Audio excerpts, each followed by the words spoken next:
100% successful. Award తీసుకుంటానికి రానోళ్ళు ఎవరు లేరు, అందరూ వచ్చి తీసుకున్నారు. ఏదో ఒక్కళ్ళు ఇద్దరు చిన్న చిన్న అవార్డులు తప్పించి మేజర్ అవార్డీస్ అంతా వచ్చారు. 40 అవార్డులు అనుకోండి, 37 అవార్డులు వచ్చినాయి. ఇప్పుడు ఆ శ్రేయా ఘోషల్ గారు, అమితాబ్ బచ్చన్ గారు అనుకుంటా, అటువంటి బాంబే నుంచి రావాల్సిన వాళ్ళు ముగ్గురు నలుగురు రాలా, అంతే. మిగిలిన వాళ్ళందరూ వచ్చారు. సో దాన్ని పెద్ద కాంట్రవర్సీ చేయాల్సిన అవసరం లేదు. ఎప్పుడు ముగ్గురు నలుగురు రాకుండానే ఉంటారు. రకరకాల కారణాలు ఉండొచ్చు కదా. వాళ్ళు అమితాబ్ బచ్చన్ గారికి ఏజీ, శ్రేయా ఘోషల్కి ఏదో ప్రాబ్లమ్స్ ఉండొచ్చు.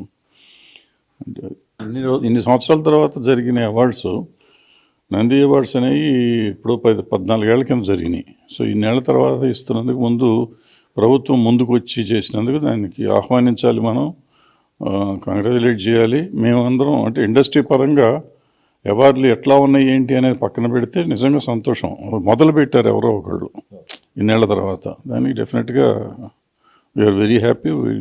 ఇండస్ట్రీ అంతా గవర్నమెంట్ని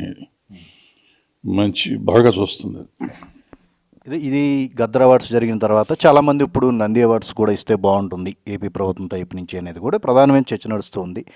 అంటే గతంలో కొన్నేళ్ల క్రితం జరిగినప్పుడు కాస్త వివాదాస్పదం అయినాయి. అంటే మీరేమంటారు వీటి మీద? అవార్డులు అక్కడ కూడా ఇస్తే, అంటే అక్కడ ఇస్తే కనుక ఇబ్బంది ఏమైనా ఉంటుందా, బాగానే ఉంటుంది అంటారు? బాగుంటుంది, ఇబ్బంది ఏముంటుంది, ఎవరి అవార్డ్స్ వాళ్ళు ఇస్తారు. అయితే ఏమవుతుందంటే రెండు సేమ్ సినిమాలు మెక్కే అవార్డ్స్ కాబట్టి కొంతవరకు సిమిలర్గా ఉంటాయి, కొంత తేడా ఉంటాయి. ఎందుకంటే అక్కడ ప్రభుత్వం ఆలోచన విధానం ఒక రకంగా ఉంటుంది, లేకపోతే అక్కడ జ్యూరీ ఆలోచన విధానం వేరుగా ఉంటుంది, ఇక్కడ జ్యూరీ ఆలోచన విధానం వేరుగా ఉంటుంది.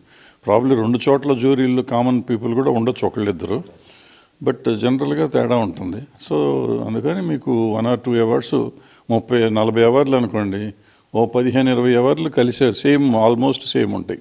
మిగిలినవి అటు ఇటుగా మారుతూ ఉంటాయి. అంటే ఈ